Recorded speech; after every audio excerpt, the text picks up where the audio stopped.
Brothers and sisters, according to the U.S. Census Bureau, almost 40 million live in poverty, unable to achieve an acceptable standard of living. And of all the industrial countries, the land of the free has the highest proportion of its population living below the poverty line, giving a new meaning to the saying, "Give me your weak, your poor, your huddled masses." In America, we are taught from birth the simple ideology of economic slavery.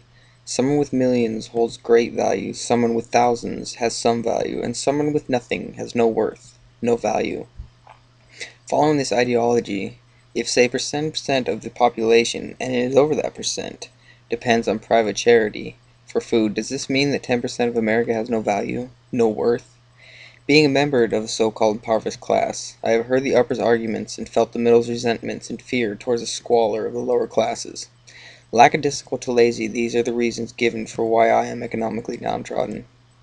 Now when I speak, I believe I speak for the majority of the lower class when I say that we as a whole are not lazy, nor lacking in spirit, for honestly who would live in desolation, despair, and hopeless foulness, if all they had to do was put a few hours of honest work in a day? I argue that what my America is lacking is not spirit or the will to work, but the opportunities to work, and the skills it takes to obtain that work.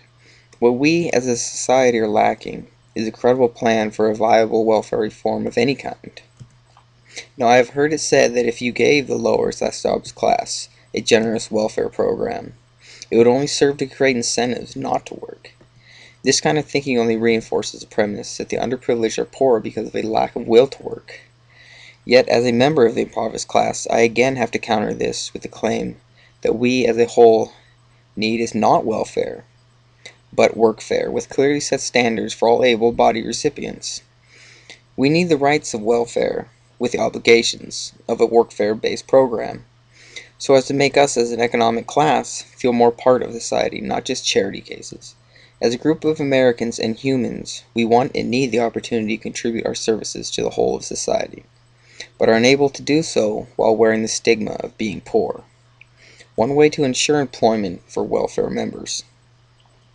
Note, I do not use the word recipient, for the word recipient implies charity, and what we need are obligations, not charity. But I digress. One way to ensure employment for workfare members could be to be able to make it a general practice for the state to pay employers who hire workfare members. That is to say that employers who hire and pay regular salaries to members will be eligible to receive up to half of the members' welfare checks for a set and reasonable period of time. Once employed at a credible job, a workfare member would still keep transportation allowances for a reasonable transitional period, or until the member has achieved an acceptable standard of living and no longer requires state assistance to maintain their standard of living.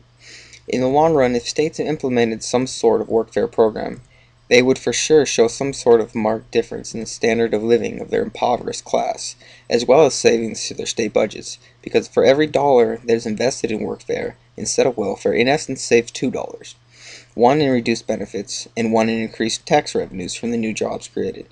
No matter what economic class we are enslaved to, it is our duty to create a system that ensures a basic standard of living is possible for all. With the help of a public and private sectors working hand in hand to create a route out of poverty, genuine opportunities can be realistically had for the economic prosperity of the American society as a whole. So please support some progressive welfare and workfare programs in your community, because we are all in this together.